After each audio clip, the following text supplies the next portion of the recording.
السلام علیکم رحمۃ اللہ وبرکاتہ۔ دوستو، ہم کبھی سوچے ہیں کیا دوستو؟ کبھی کس کے جنازے میں ہم قبرستان میں گئے ہیں کیا؟ گئے ہیں نا؟ تو دوستو، کبھی کسی کو ہم نہلاتے ہیں۔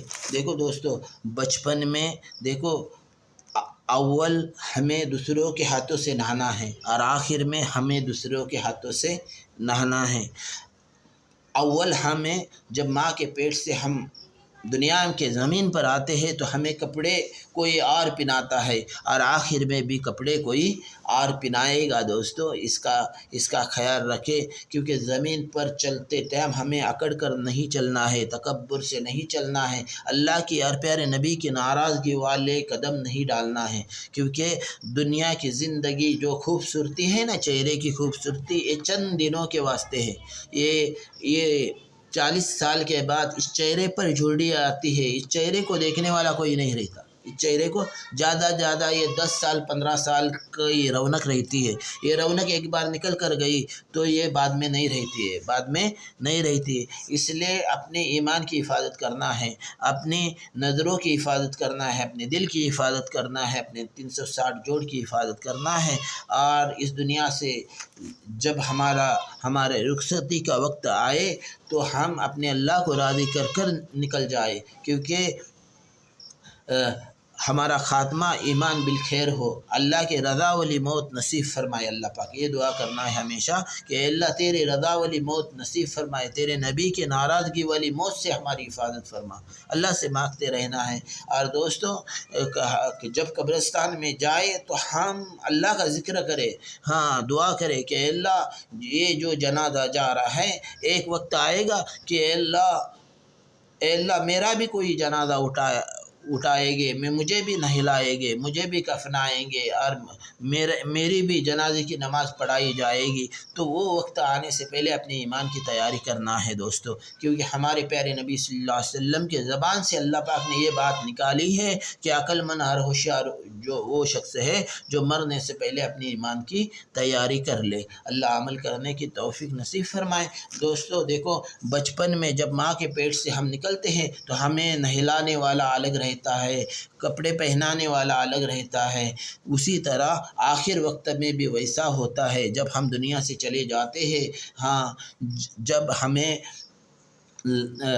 کفن پہنانے والا الگ رہتا ہے، ہمارے کو نہلانے والا الگ رہتا ہے، ہم اپنے ہاتھوں سے کچھ نہیں کر سکتے۔ جیسے ماں کے پیٹ سے ہم نکلتے ہیں تو ہم کچھ نہیں کر سکتے، اسی طرح جب ہم دنیا سے چلے جاتے ہیں، جب موت ہوتی ہے ہماری، تو ہم مرنے کے بعد بھی ہم کچھ نہیں کر سکتے۔ ہمارے ہاتھ کو اٹھانے والا کوئی ہوتا ہے، ہمارے پیروں کو اٹھانے والا کوئی ہوتا ہے، ہمارے کو کروٹ دینے والا کوئی ہوتا ہے، ہمارا کپڑا پھاڑنے والا کوئی ہوتا ہے، ہمیں کفن پہنانے والا کوئی ہوتا ہے، ہماری جنازے کی نماز پڑھانے والے کوئی ہوتے ہیں۔ یہ وقت آنے سے پہلے اللہ کے رضا والے کام کرنا ہے، پیارے نبی کے رضا والے کام کرنا ہے دوستو، کیونکہ ہمارے پیارے نبی صلی اللہ علیہ وسلم کے زبان سے اللہ پاک نے یہ بات نکالی ہے کہ عقل مند اور ہوشیار وہ شخص ہے جو مرنے سے پہلے اپنے ایمان کی تیاری کر لے، اور دنیا کی زندگی میں ہمارے زبان سے کسی کا دل نہ دکھے دوستو۔ اس کا خیال رکھنا ہے دوستو۔ اللہ عمل کرنے کی توفیق نصیب فرمائے، اور یہ خیال رکھنا ہے کہ اپنے اللہ اور اپنے پیارے نبی صلی اللہ علیہ وسلم، اللہ کا ہاتھ اور پیارے نبی صلی اللہ علیہ وسلم کے دل میں بسا کر زندگی گزارنا ہے، اور اس کے زمین پر، اللہ پاک کے زمین پر ہمیں اکڑ کر نہیں چلنا ہے، تکبر سے نہیں چلنا ہے، کیونکہ یہ چہرہ، یہ رونق ہے نا، چند سالوں کے لیے ہے۔ 40 سال کے بعد یہ چہرے پر جھرڈی آتی ہے، چہرہ بے نور ہوتا ہے، اور پھر 60 سال میں ہمارے ہاتھوں میں کیا آتا ہے؟ آسا آتا ہے، کمزوری ہوتی ہے۔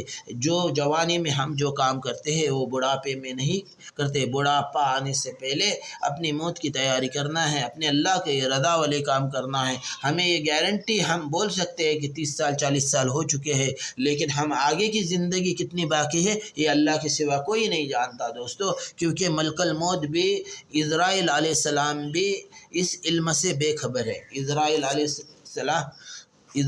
السلام بھی اس علم سے بے خبر ہے دوستو، کیونکہ عزرائیل علیہ السلام کو 40 دن پہلے وہ پتہ ملتا ہے۔ آسمان پر ایک درخت ہے، اور اس کو جو پتے ہیں تو ہر انسان کے نام ہیں اس پتے پر، ہر انسان، آدم علیہ السلام سے لے کر تا قیامت تک کے آنے والی جتنے بھی انسان ہیں سبوں کے نام ہیں اس پر۔ اور 40 دن پہلے وہ پتا گرتا ہے، پھر اسرائیل علیہ السلام کو ملتا ہے، اور پھر اسرائیل علیہ السلام اس پتے کو اللہ کی مدد سے اس کے پاس جاتے ہیں۔ سمجھو علی کا پتا گرا تو علی کے پاس آتے ہیں، نہیں تو اسرائیل علیہ السلام 1000 سال بھی اس علی کو ڈھونڈیں گے تو ابن علی نہیں ملے گا، کیونکہ دنیا میں ہزاروں علی ہے دوستو، دنیا میں ہزاروں علی ہے، کون سے علی کو ڈھونڈنا ہے دوستو۔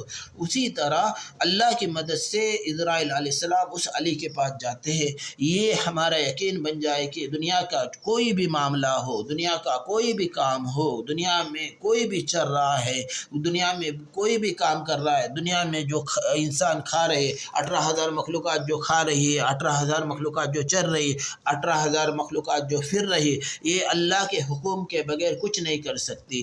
اسرائیل علیہ السلام جو یمراج بولتے، وہ اللہ کے حکم کے بغیر ایک قدم بھی آگے نہیں کر سکتا، ایک قدم بھی پیچھے نہیں کر سکتا۔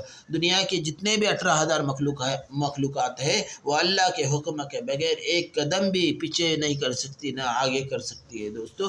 اس کا یقین بن جائے، یہ ساتوں آسمان ساتوں زمین کو چلانے والا کوئی ہے، اس کا نام رب ہے، خالق ہے، پالنہار ہے، مالک ہے، سب کا مالک ایک ہے دوستو۔ اللہ سبوں کو لے کر ہمیں چلنے، دنیا میں جتنے بھی انسان ہیں سبوں کو لے کر ہمیں چلنے کی اللہ پاک ہمیں توفیق دے۔ السلام علیکم رحمۃ اللہ وبرکاتہ۔